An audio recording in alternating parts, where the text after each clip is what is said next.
Bonjour, c'est Vincent. Je vais vous expliquer comment installer un blog WordPress en quelques minutes quand on part de rien du tout. Donc on part du principe que vous n'avez ni hébergement, ni nom de domaine, ni quoi que ce soit.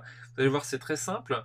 On a choisi tout d'abord un hébergeur qui fait également registrar, donc qui va permettre d'héberger le site, mais également de réserver le nom de domaine. Il s'agit de la société OVH, qui est une société française qui a des serveurs un petit peu partout dans le monde. Première chose, si vous n'avez pas de compte, il faut vous rendre à cette adresse-ci, ovh.com/fr/support unique.xml, qui va vous permettre d'enregistrer votre premier compte chez OVH et d'avoir ce qu'on appelle un nick handle. Ce nick handle, c'est un identifiant qui va pouvoir vous identifier justement sur la toile et vous permettre d'enregistrer différents noms de domaine. Donc je vous laisse réaliser cette première opération et on se retrouve une fois logué dans votre espace administration chez OVH. A tout de suite. Voici donc l'interface d'administration de OVH. On se retrouve avec donc la liste des hébergements et domaines ici et les hébergements évidemment que nous avons déjà réservés au préalable. Il se peut très bien que vous ayez, en tant que personne physique, je dirais, plusieurs comptes avec plusieurs nick handles, avec plusieurs comptes. C'est tout à fait envisageable. Donc vous pouvez créer autant alors moi je m'en sers personnellement pour plusieurs réseaux de sites. Alors quand j'ai une thématique précise, je crée un nouveau nick handle avec un réseau de sites qui est thématique et bien spécifique pour ce nick handle. Comme ça je mélange pas les différents réseaux de sites que je peux avoir. Quand vous loguez ici pour réserver un nouveau nom de domaine, ce qui est la première étape, vous venez cliquer sur le petit logo ovh.com et vous rentrez ici le nom de domaine que vous souhaitez commander. Alors, moi je suis allé sur un service que j'aime beaucoup qui est expireddomains.net. J'ai passé 5 petites minutes, je voulais traiter de la thématique Photoshop. Donc je vais réserver un nom de domaine lié à Photoshop. Je préfère entamer des recherches sur des noms de domaine expirés pour pas partir de zéro. Ici j'ai repéré forphotoshop.com qui est un .com, donc qui est intéressant, qui a 25 domaines pop, donc il y a 25 domaines uniques qui pointent vers lui, qui est un nom de domaine ancien, qui a été réservé pour la première fois en 2004, qui a assez peu de compétition et un petit volume de recherche quand même qui est pas négligeable, avec qui plus est un CPC enregistré, donc ce qui veut dire que si je fais de la publicité sur ce site-là, j'ai déjà une petite base de CPC qui est enregistrée ici avec AdWords, qui est de 0,52 $, qui est pas mirobolant, mais voilà, qui n'est pas rien non plus. Donc je vais, pour réserver ce nom de domaine-là, l'intérêt de ce nom de domaine, c'est qu'il est expiré et qu'il est disponible, évidemment, donc chez n'importe quel registraire. Donc je vais revenir sur OVH, je vais taper le nom de domaine for Photoshop. Ici, il va me proposer différentes extensions. Je vais prendre le forphotoshop.com.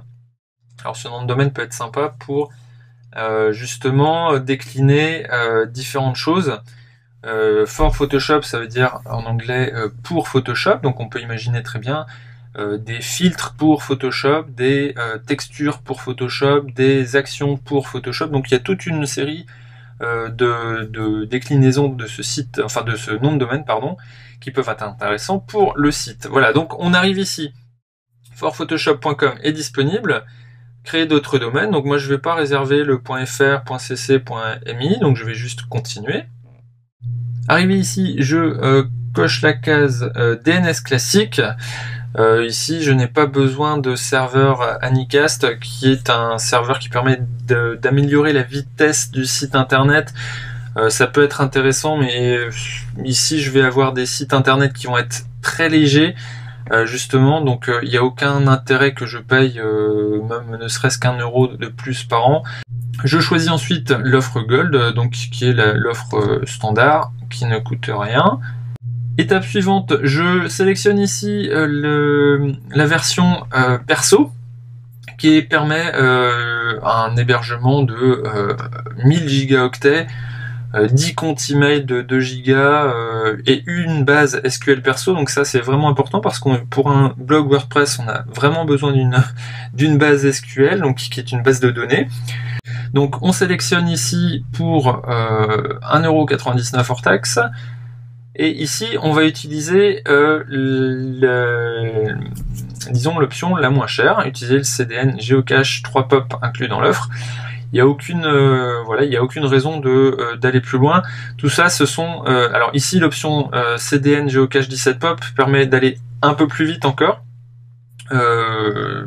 Pour les visiteurs de chaque site internet, et le certificat SSL permet d'avoir une petite HTTPS, donc un certificat de sécurité sur votre site internet, ce dont on n'a pas besoin en tout cas pour le moment. Ce sont des options qui peuvent être rattachées à l'hébergement par la suite.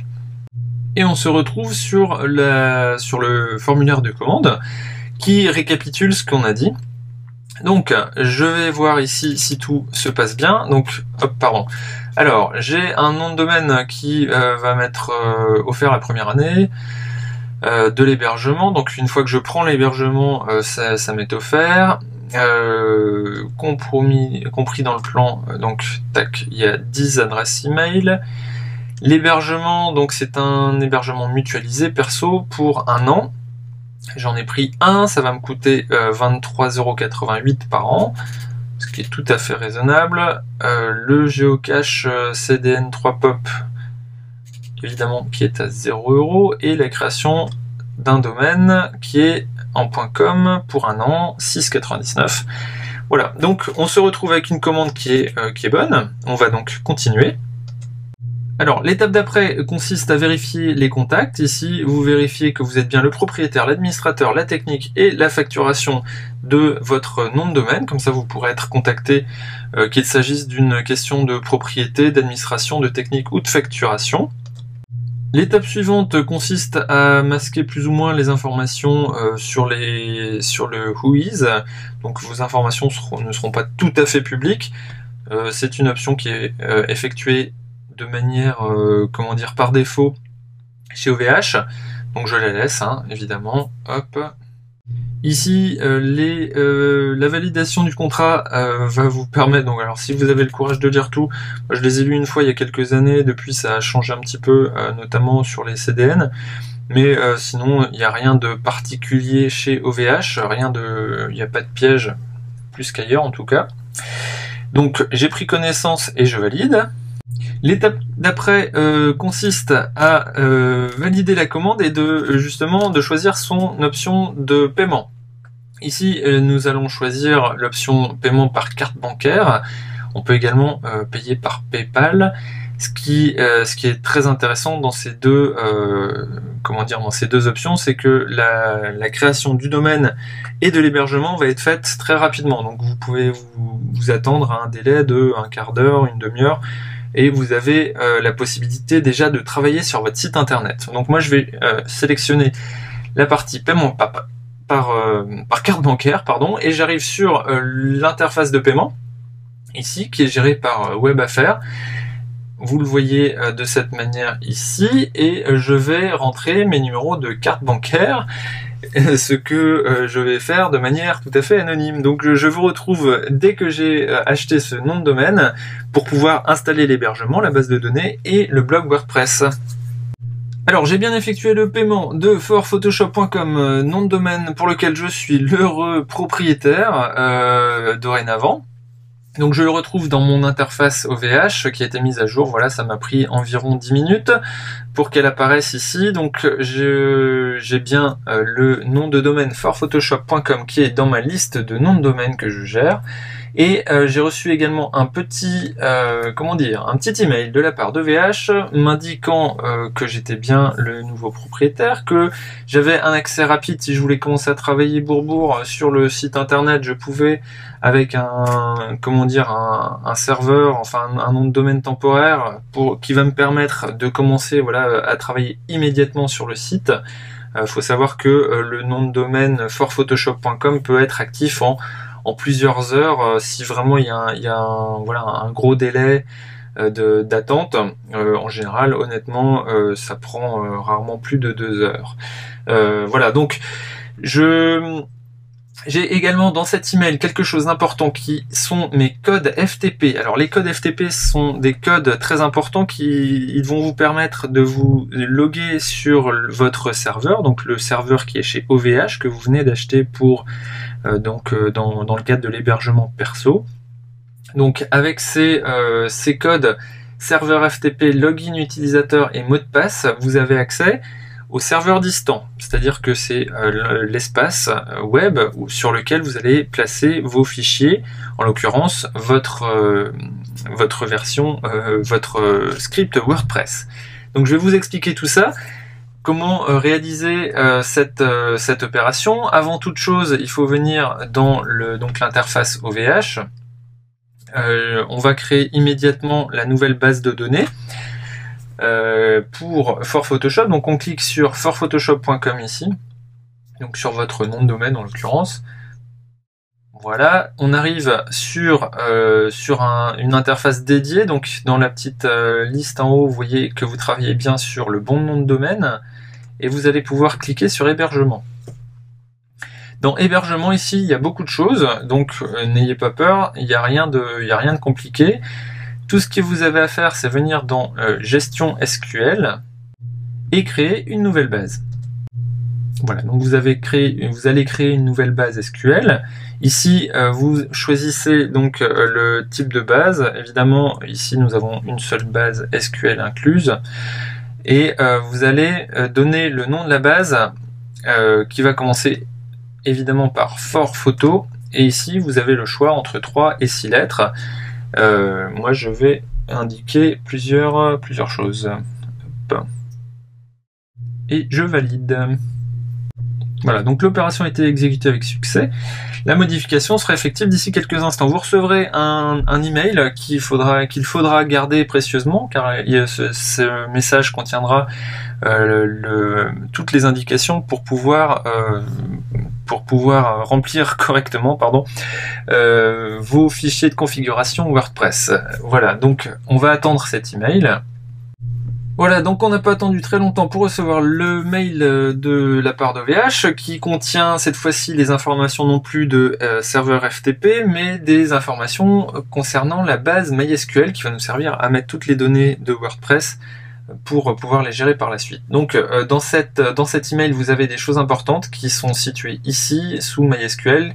La base de données est identifiée par un nom de serveur, un nom d'utilisateur, un nom de base et un mot de passe. Alors gardez bien au chaud cet email et le précédent, car ce sont des identifiants que vous allez devoir replacer à la fois dans le logiciel de transfert FTP et dans les fichiers de configuration de WordPress. Rien de compliqué, mais gardez bien au chaud ces identifiants.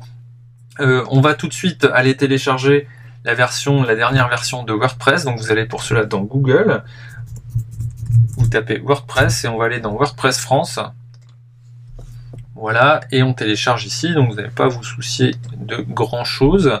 Télécharger WordPress 3.7.1 actuellement, donc ça change assez régulièrement, donc il se peut que ce soit une autre version dont à laquelle vous ayez accès. Voilà, donc pour moi c'est téléchargé ici. Vous pouvez ensuite télécharger un logiciel de transfert FTP. Pour cela, je vous conseille, alors je vais repartir dans Google, je vous conseille le logiciel FileZilla. Il en existe de nombreux, hein. Là-dessus vous pouvez faire avec ce que vous voulez. Le FileZilla est gratuit, il fonctionne extrêmement bien. Vous le téléchargez en cliquant tout simplement sur ce bouton. Je vais personnellement, moi, j'ai mes petites habitudes, donc je vais utiliser le logiciel Dreamweaver pour gérer mes sites internet. Dreamweaver dispose d'un logiciel de transfert FTP intégré, donc je m'en sers moi à titre personnel. Dans un souci de confort et de centralisation de toutes mes infos, je vais me servir du logiciel de transfert FTP intégré à Dreamweaver pour faire la démonstration. Il ne faut pas que vous vous en fassiez. Les informations et la procédure est exactement identique lorsqu'on travaille avec FileZilla ou avec FTP Expert ou avec n'importe quel autre logiciel de transfert FTP. Donc ici, dans Dreamweaver, je dispose d'un petit onglet ici, fichier, qui me permet de gérer mes sites. Je vais créer un nouveau site. Voilà. Ce nouveau site va s'appeler For Photoshop. Je vais trouver un emplacement local pour ce site internet. Donc c'est un emplacement sur mon voilà, un répertoire dans dans mon ordinateur. Pour cela, moi je vais faire assez simple. Je vais aller dans Dropbox évidemment et je vais créer Travaux Vincent. Je vais créer un nouveau dossier. Je vais mettre For Photoshop. Choisir. Je vais ensuite aller dans les serveurs. Je vais ajouter un serveur. Et c'est ici que, c'est ici que les emails que vous avez gardés vont être intéressants. Alors gardez bien. Alors il faut aller prendre les codes FTP qui ont été donnés dans le premier email donné par OVH. Alors en général c'est le serveur FTP, c'est ftp.votre nom de domaine. Si ce serveur FTP ne fonctionne pas, il ne faut pas hésiter à prendre la deuxième adresse FTP fournie par OVH. Il se peut que parfois, je sais qu'il y a des petits accros à ce sujet. Donc choisissez soit l'un soit l'autre, utilisez celui qui fonctionne le mieux. Nom d'utilisateur, ici on l'entre. Ensuite, moi j'ai... Alors hop, il ne veut pas me ramener, voilà. Je vais prendre mon mot de passe.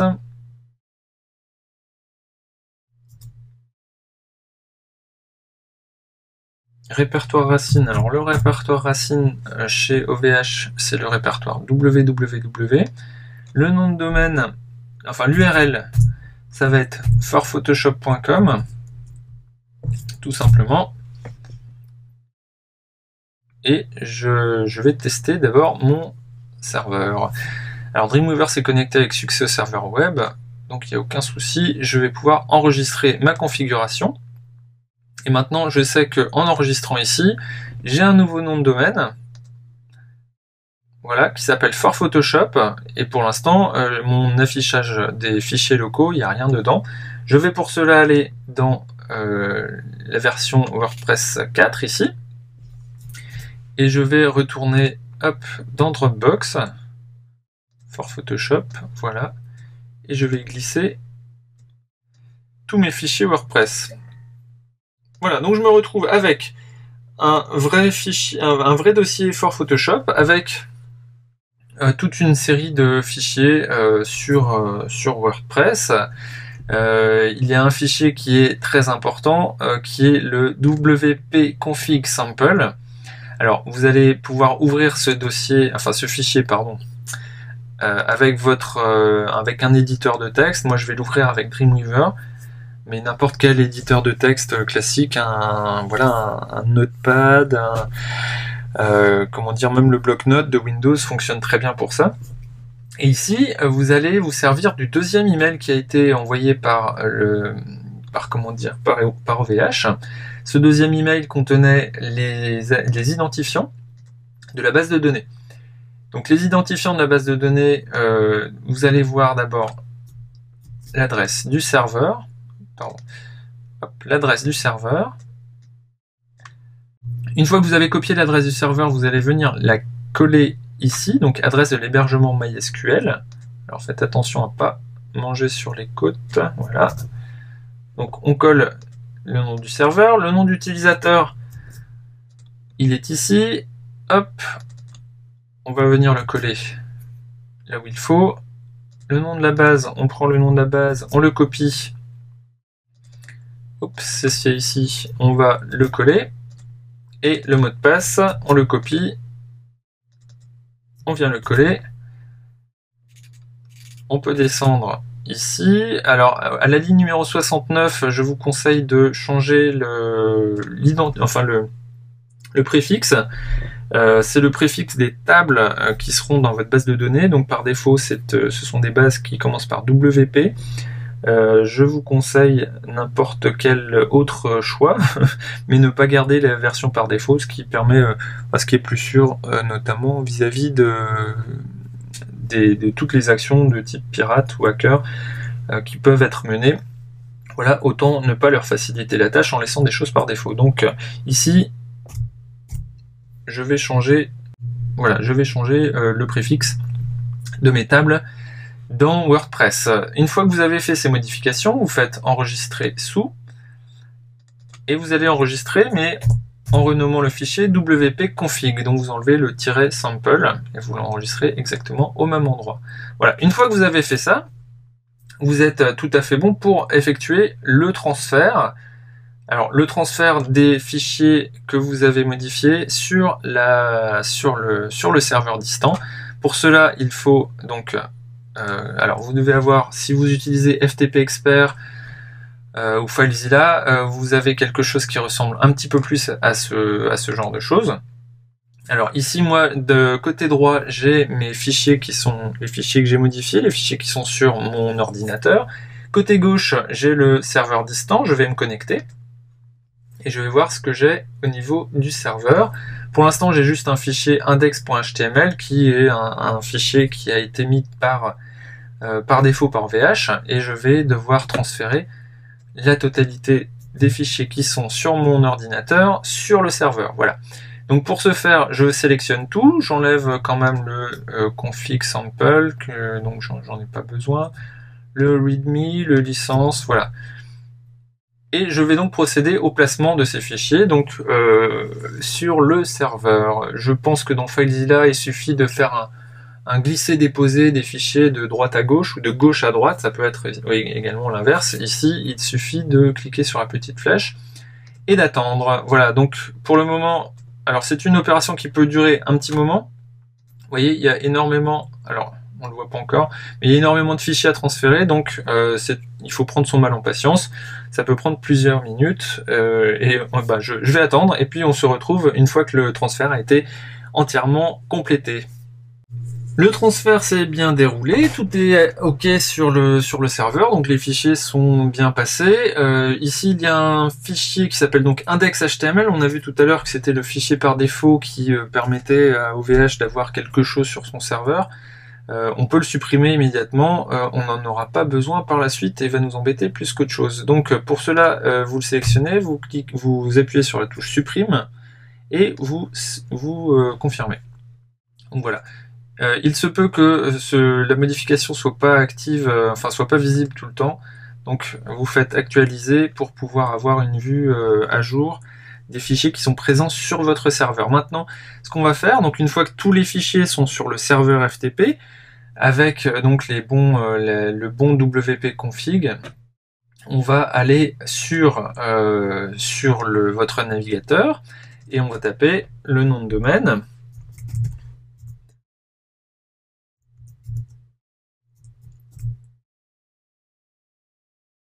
Voilà, en l'occurrence For Photoshop. Et il me redirige automatiquement, vu qu'il n'y a rien d'installé, il va me rediriger automatiquement vers l'adresse suivante, donc le nom de domaine /wp-admin/install.php. Donc ici, le nom de domaine, donc le WordPress me dit juste que il y a rien pour le moment. Donc il va vraiment falloir installer WordPress, créer la base de données, mais ça il va le faire de manière automatique. Ici il suffit de rentrer le nom du site. Alors j'ai pas réfléchi du tout à ce que j'allais mettre, mais titre du site, donc c'est For Photoshop.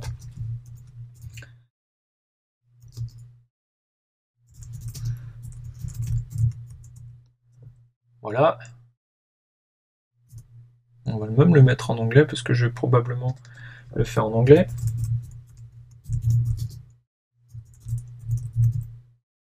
Oups. Voilà. Everything for Photoshop. L'identifiant, je m'appelle Vincent. Le mot de passe, de toute façon, je rentre un mot de passe, voilà, vous n'y aurez pas accès. Mon adresse de messagerie, hop, je rentre l'adresse mon adresse habituelle de gestion de blog. En revanche, si vous avez si vous souhaitez avoir une adresse email pour ce blog spécifiquement et que vous souhaitez vraiment avoir un blog uniquement et non pas un réseau de blogs, vous pouvez créer, donc vous retrouvez sur l'interface OVH, allez dans la section email, créer un nouvel email et vous pouvez avoir un email de type webmaster@votrenomdedomaine.com très facilement, donc que vous pouvez entrer également ici, ce qui vous permet d'avoir séparé votre activité de blog. Donc je vais cocher demander au moteur de recherche d'indexer ce site évidemment et installer WordPress, et là il va me dire que tout s'est bien déroulé et que ça a été très rapide et que malheureusement il n'y a rien de plus à faire. Voilà, WordPress est installé, qu'attendiez-vous d'autre? Désolé de vous décevoir, il n'y a rien d'autre. Donc on va se connecter immédiatement à WordPress, vous allez voir que c'est assez facile.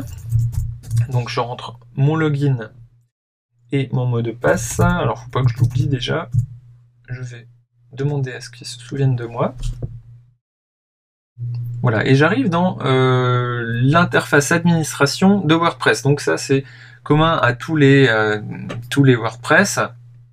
Je vais pas vous expliquer ici comment fonctionne WordPress, juste les premiers pas pour pouvoir justement bien partir avec WordPress. Dans un premier temps, il faut venir dans réglages lecture. Voilà, et vous allez définir ici si votre page d'accueil affichera les derniers articles, alors une page statique. Il se peut très bien que voilà votre blog ne soit présenté au premier visiteur comme étant un site internet, et donc avec une page qui présente par exemple votre entreprise plutôt que les derniers articles.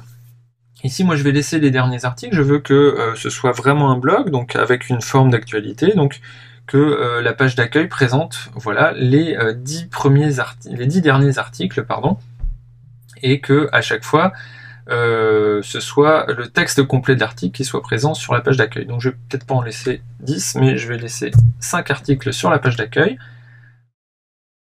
Je vais laisser décocher ici. Je vais enregistrer les modifications. Voilà, je vais ensuite venir dans permalien, c'est très important. Les permaliens sont des adresses, enfin c'est un système de rewriting, on appelle ça, donc de réécriture d'URL. Donc vos adresses email vont plus être des adresses, enfin vos adresses URL pardon, vont plus être de ce type-là, donc for Photoshop avec des caractères bizarres et des références bizarres derrière, mais on va avoir carrément en cochant ici par exemple le nom de l'article qui va être optimisé pour l'URL. C'est très important pour les moteurs de recherche, donc ça va nous permettre sans trop d'efforts d'avoir une URL qui contient des mots-clés et un titre d'article. Ici on va laisser vide les préfixes des catégories, la base des mots-clés. On va donc enregistrer les modifications. Ensuite on va aller dans les extensions, ajouter une extension. Là il y a quelques extensions qu'il va falloir installer par défaut. Alors une extension, si vous souhaitez avoir des commentaires sur votre blog, il vous faut un anti-spam. Anti-spambi, voilà, qui est gratuit. On installe maintenant, c'est le premier, il n'y en a qu'un seul. On active l'extension. Ici, donc on se retrouve sur la liste entière des extensions qui sont installées. On va pouvoir supprimer les Hello Dolly et Esquimet. Tac. Je supprime les fichiers. On va encore ajouter, voilà, pardon, un autre plugin, une autre extension. Alors plugin, extension, c'est exactement la même chose. Il va falloir qu'on travaille sur la sécurité.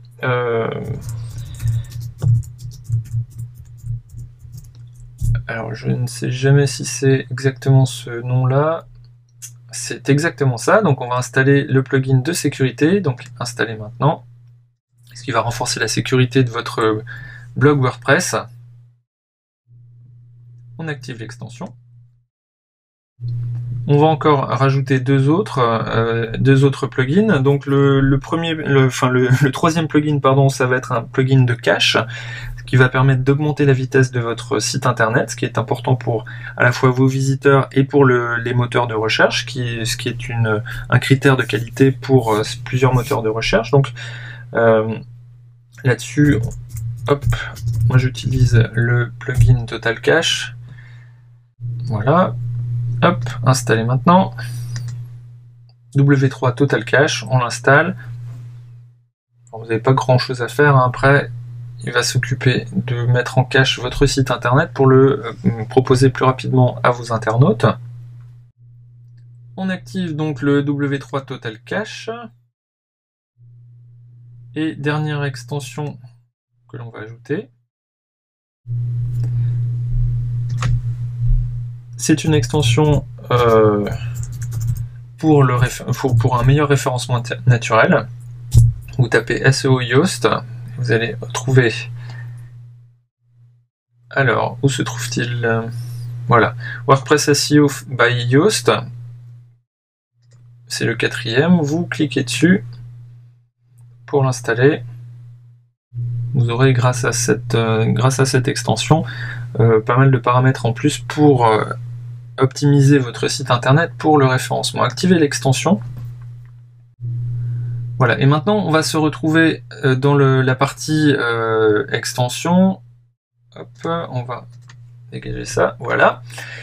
Avec donc on a nos quatre plugins de base installés et on va pouvoir personnaliser maintenant notre site internet parce que vous pouvez voir que le site internet pour le moment ressemble à ceci.